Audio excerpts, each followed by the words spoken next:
Thank you very much for having us here. I want to begin thanking the organizers for this great opportunity to share with you the results of the index, of the Property Right Index of this year, 2010.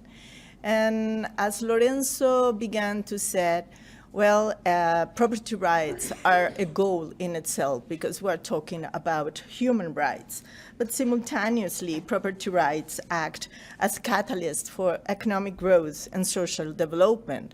And I think it's also very important to highlight that they serve as a defense of against authoritarian temptations. So we are talking about possibilities of citizens in life.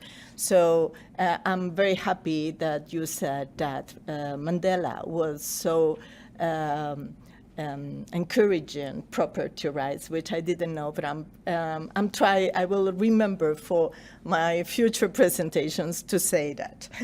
And particularly in this 21st century, the way of producing wealth and to favor progress of nations it relies less and less on natural resources, and each time it's increasingly leveraged with the health capabilities by human beings. So the most we give in freedom, the most capability we are allowing people to health. So this way, property rights are giving us tools for the 21st centuries a lot. And one of the most important things to achieve a goal is to evaluate it in time and space. And for that, measuring is a great tool. So the International Property Right Index was developed exactly to serve as a barometer for the status of property rights all across the world. And it's comprised by 10 items which are gathered in 3 components. The first one, the legal and political environment, which is composed by 4 elements: the judicial independence, the rule of law, the political stability, and the control of corruption. It particularly is important to impact the other 2 components, which are the physical property rights and the intellectual property rights as the 2 main kind of properties we have. In the first one, we want to know how people think the protection of physical property rights are in each of their country, the registering property, how it works, how many steps you need to do to register your property, and how much time it takes, the ease of access to loans, because if you have a property and you have the possibility to access to loan, you have a possibility to create much more and to grow thanks to that.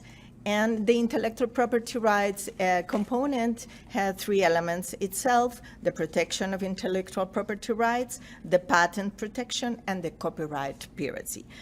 All these elements come from different databases. As Lorenzo said, we gather that data, we do not create it. However, we use it to make our index. And as they come from different databases, they come in different range and in different styles. So the first things we have to do is to rescale it and to make it simple in a way that our final scale is from 0 to 10, 0 the lowest level, 10 the highest one. And we make a simple average giving equal importance to the 3 elements of the index, the 3 components. And this year, we had the opportunity to include in the index 125 countries. We include countries only that have enough data available, and that means that you have of each component at least 2/3 of the elements that we include in each of those. So 2 countries that were in 4 countries that were in 2007, unfortunately, we could not include this year, which are Bolivia, Cote d'Ivoire, Gabon, and Macedonia. And 2 countries that were not last year are this year again, which are Haiti and Swaziland. If I'm talking about the results, I would say that the international property right average score this year is 5.7, and this is higher from previous year. Fortunately, I have to say that since the last 4 years, the international property right average index has been rising, little but rising, which are good news. However, there is a lot that we have to do yet. And talking about the components of the index, we always have found that the physical property rights is the highest, followed by the intellectual property right components, and the weakest is the legal and political environment. If I rank the countries by quintiles, you can see that the two bottom quintiles gather more than the 50% of the countries, which are 63, which means, again, that we have a lot of work to do. However, we have seen, as I've said before, a little improvement in times. Checking the countries, the top and the bottom, which is it's always a good idea to see what's the difference of the countries of the top and of the bottom.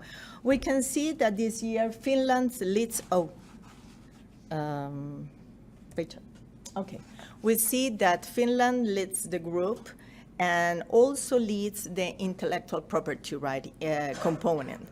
In the second place, we find New Zealand, which runs the second, but it also leads the group in legal and political environment and physical property rights. So with Finland and New Zealand really get the two top position completely by the average intellectual property, by the average property right, but also in the components.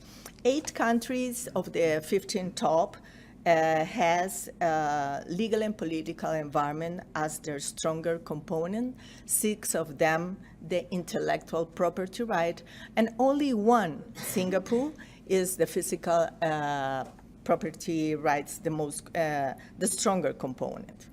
While looking at the bottom countries, we have in the last position Haiti, as I said before, it was included this year, followed by Yemen, Venezuela, Bangladesh, Pakistan, and other countries. By the way, you will see in our webpage the whole report and, of course, all this information.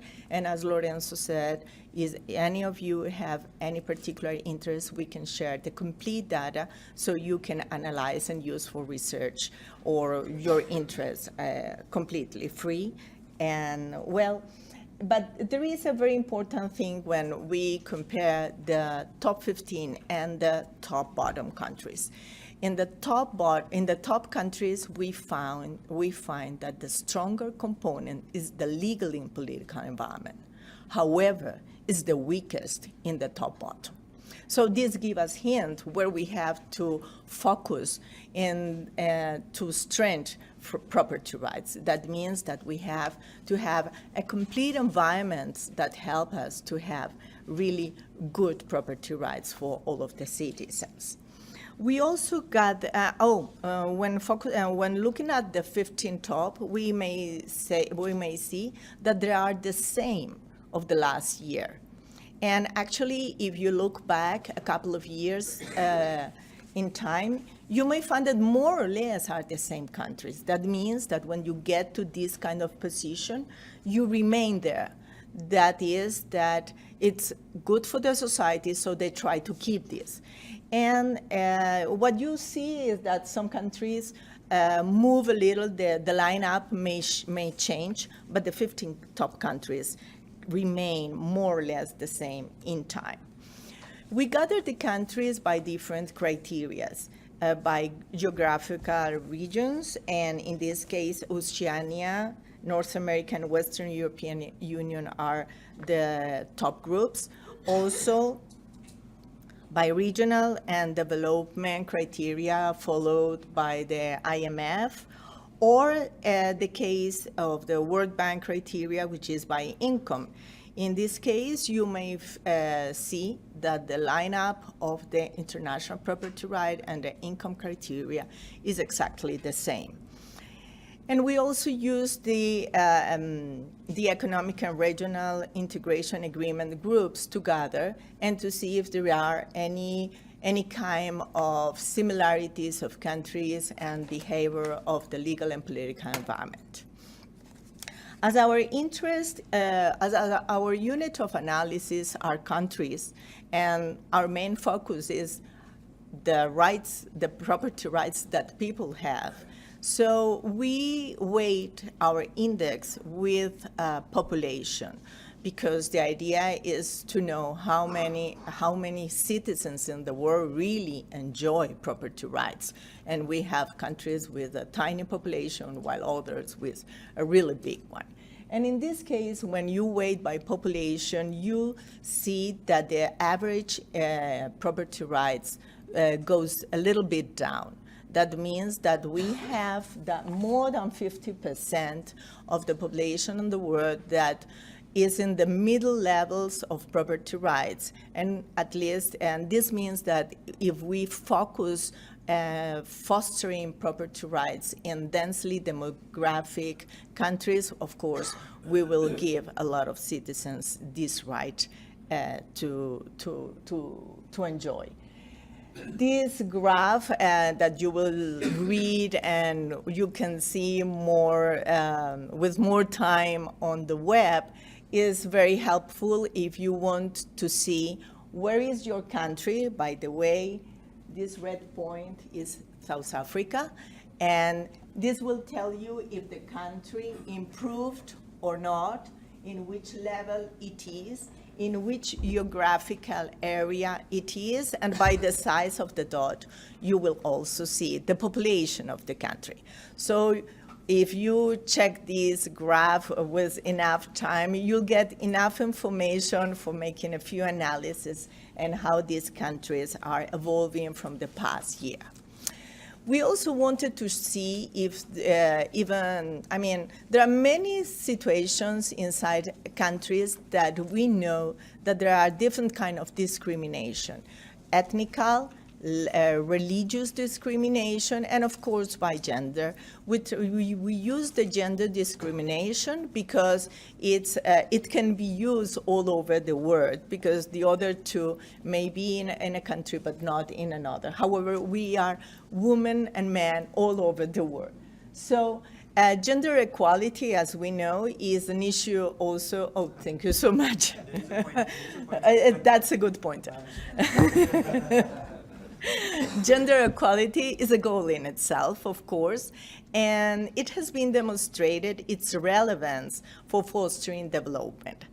And also we wanted to include this issue, and we have IPRI gender, and we calculated it and include adding a component of 20% of gender equality.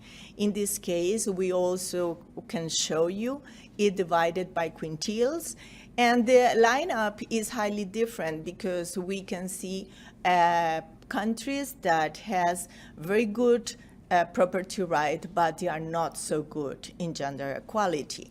And we gather it also by regions, by income, and in this case, it's very interesting to see that, for example, here we are.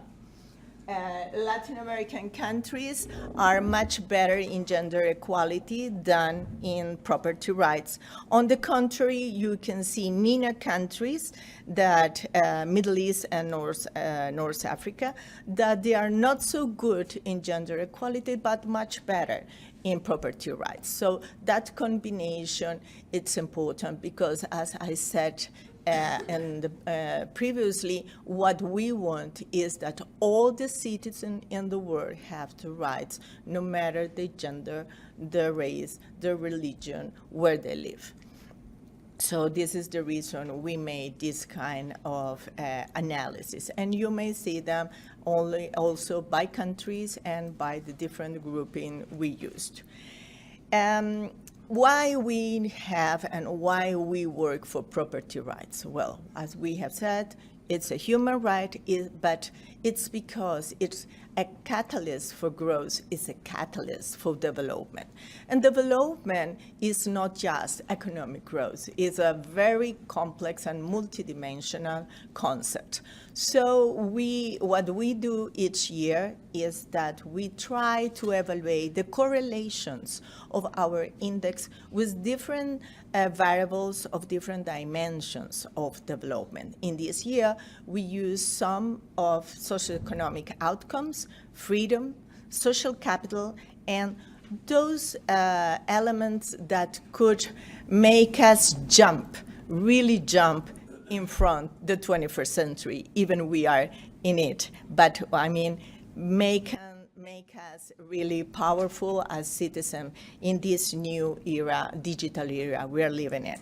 So in the socioeconomic outcomes, we use for the correlation the GDP, and we compound it by the Gini component. So we have this distribution of income also included in the analysis.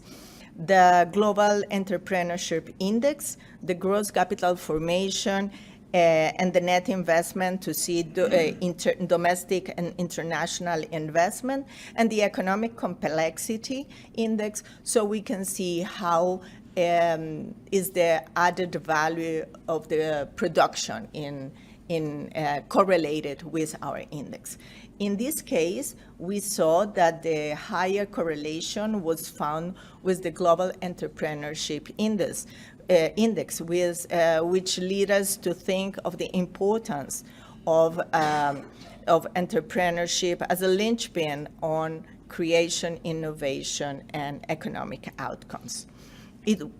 We also evaluated it by the components of the index, and in all cases, we found strong correlations, strong and positive correlations. By the way, when we checked the income of the different, the distribution of income in the world in our index, we can see that those countries with higher level of property rights has at least 26. The top 20% has 26 times income of the bottom of them. So again, these are hints that we're trying to show of the relevance of this issue. We look for correlations of property rights and freedom, and for that we use the Index of Economic Freedom, the Economic Freedom of the World, the Human Freedom Index, and the Political Development Index of World Electoral Index. So in all of them, again, we found positive correlation. The highest one was with the Political Development of the World Electoral Freedom Index. We are very eager to foster always the relationship among human beings. So we wanted to evaluate the correlation with a few indices related to social capital. In that case, we use the subcomponent, one subcomponent of social capital of, oh my gosh, I'm losing the name of the index, the Prosperity Index, thank you. The civic activism, the interpersonal safety, and the corruption perception index. The highest correlation was with corruption perception index. So this is, again, a new good news, looking that when you have strong property rights and you may evaluate that property rights is also corruption, looking inversely. So you find this high correlated relationship. And as I was saying, we are in the 21st century. We are talking about a digital society. We are talking about the knowledge society. And we want to know if property rights are still important for this new society. So we try to evaluate it with e-government index, e-participation index, the network readiness index, the global connectivity, the telecommunications infrastructure, the ICT development index, the online service, the global open data, and the open data barometer.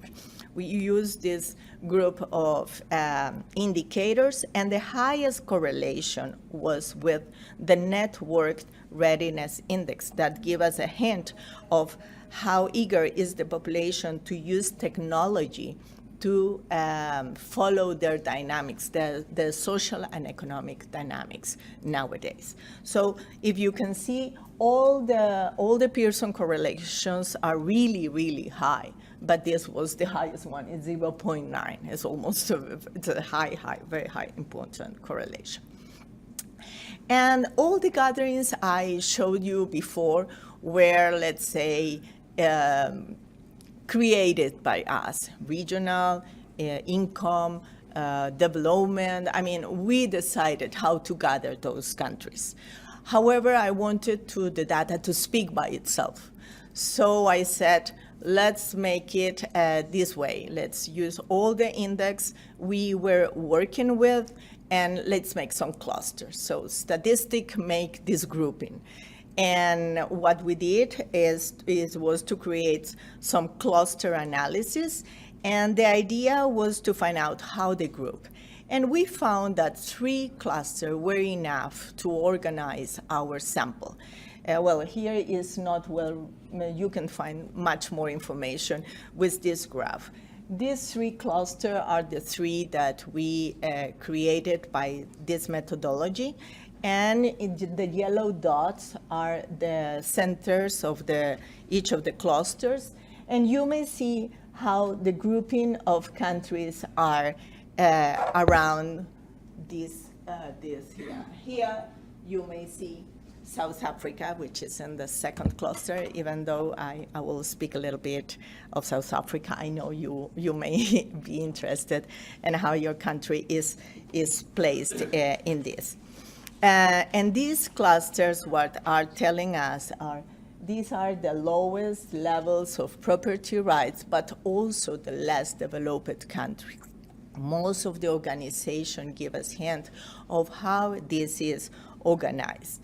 And you can check it out in the traditional grouping, where do they are by the 3 kind of cluster. So you can see in the first cluster, for example, Sub-Saharan Africa, but in the cluster number 3, the advanced economy or the high income countries. Or you may see by population, and you see that cluster 2 is the densely populated of the 3 of them, which means that we have a lot to do still to move them to the 3rd cluster. And when we analyze these clusters, we see that cluster 1 and cluster 3 are the 2 extreme poles in terms of performance of their economy, and not only because of the property rights index, but also social capital, freedom, and e-society indices. And clusters 2 is those in the middle, in the intermediate positions. So what the idea of this analysis is to see how countries move on time from the lower to the higher levels of these 3 clusters.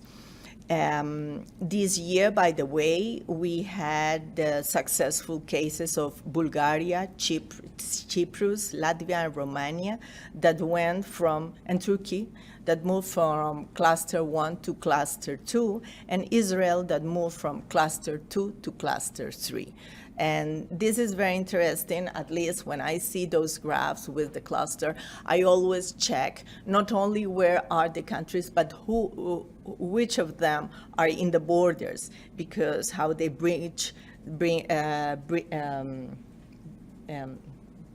they mind the gap and how they do that.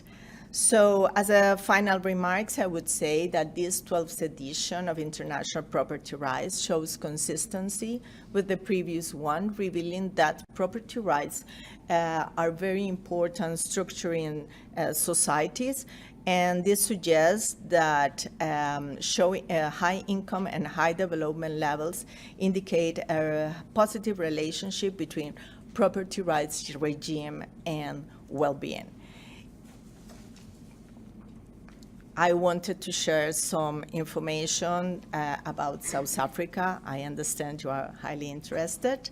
So South Africa ranks 37 of the 125 countries of this year's sample and rank second in Africa, which is the regional group it's included. Its score this year went down, I have to say, not only as an average, but also in each of the components. And this is, I always try to say, and I insist on this, we are not grading countries. We are giving hints to policymakers. What you did, what happened, what you want to do to change what is happening. So these are not grades, these are hints for policymakers and for citizens. If you see from previous year, you may see there is a decline in each of the components, as I said before, and also of the International Property Right Index. But also here you can see the evolution since 2007. Even it's more or less always the same. You could find a little positive trend from 2007 to 2013. And there is a mild negative trend from 2013 up to 9 with a peak in 2017, which is out of the trend. You may see here the complete index and the three components of it.